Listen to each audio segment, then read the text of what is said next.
Kalau itu pertanyaan nanti terserah MK saja ya, karena MK yang berwenang. Tetapi di dalam pengalaman kita sudah berkali-kali menjadikan MK itu bukan lagi mahkamah kalkulator. Saya kira putusan tahun 2008 yang pertama itu adalah satu contoh bahwa MK itu bukan mahkamah kalkulator, dan seterusnya dipakai sampai sekarang. Sampai istilah TSM itu sendiri masuk di dalam hukum kita. Sebelum itu tidak ada. Artinya MK itu bukan sekedar mahkamah kalkulator. Tinggal nanti kreativitas hakim MK.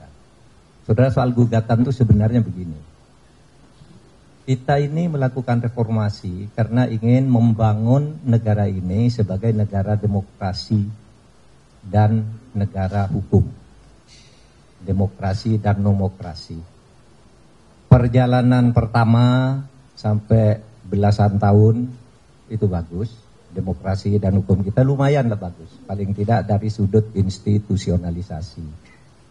Tetapi pemilu yang sekarang ini dinilai oleh banyak pakar, pelaku politik yang sudah senior sekali sebagai pemilu yang paling brutal. Karena memang tidak ada pemilu sebelumnya yang seperti ini, di mana aparat turun, lalu pejabat tertinggi juga turun, meskipun bilang tidak kampanye, isinya pasti dirasakan kampanye, sehingga ini dianggap, apalagi ada ancaman-ancaman ya politik,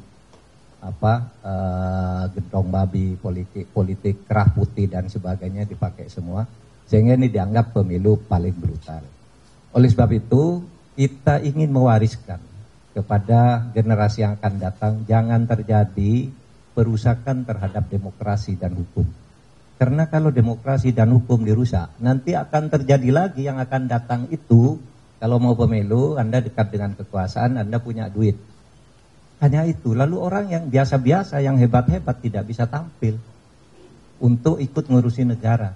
Nah, oleh sebab itu, apa yang kami lakukan ke MK ini bukan mencari menang, tapi beyond election, masa depan.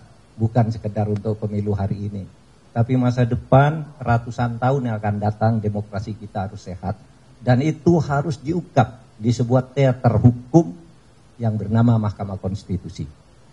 Kami yang akan mengungkap ya, demi masa depan, bukan kami. Kalau kami sendiri kan sudah berintegritas ya, sudah membuat fakta integritas nih. Kami akan menerima apapun hasilnya. Kalau ada ketidakpuasan terhadap sebuah proses, ada mekanisme hukum. Ini yang kami pakai sampai titik akhir, agar rakyat dan bangsa Indonesia di masa depan, generasi muda seperti saudara ini ikut menjaga Indonesia harus dibangun sebagai negara demokrasi, benar, berkeadaban dan berkeadilan, juga berhukum dengan benar. Itu saja. Makasih.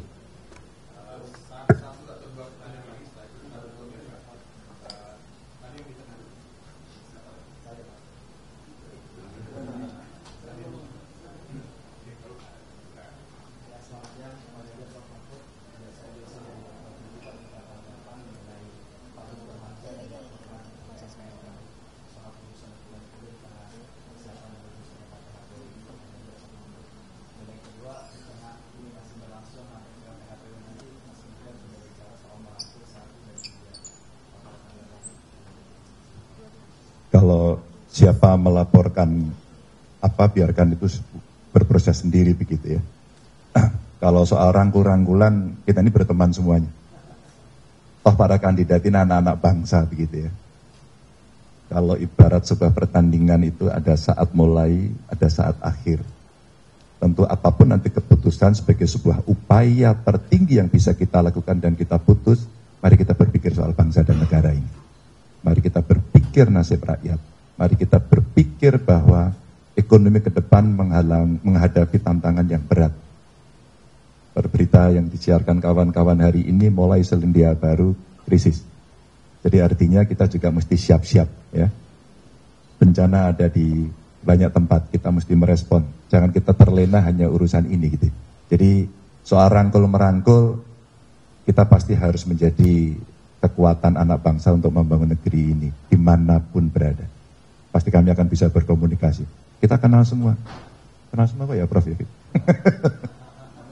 Teman baik, teman lama. Terakhir kalau ada, cukup?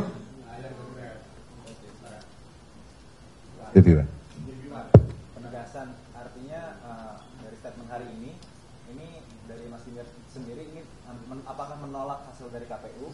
Terus kalau hak angket ini digulirkan, sikap partai Mas Ganjar apakah akan tetap mendukung pemerintah atau hak angket ini hal yang berbeda? Tadi saya sampaikan angket nanti akan ada di parlemen. Soal sikap partai kemana nanti partai yang akan memutuskan. Yang pertama tadi penegasan apakah artinya ini menolak hasil dari KPU? Oh, kami akan ke MK.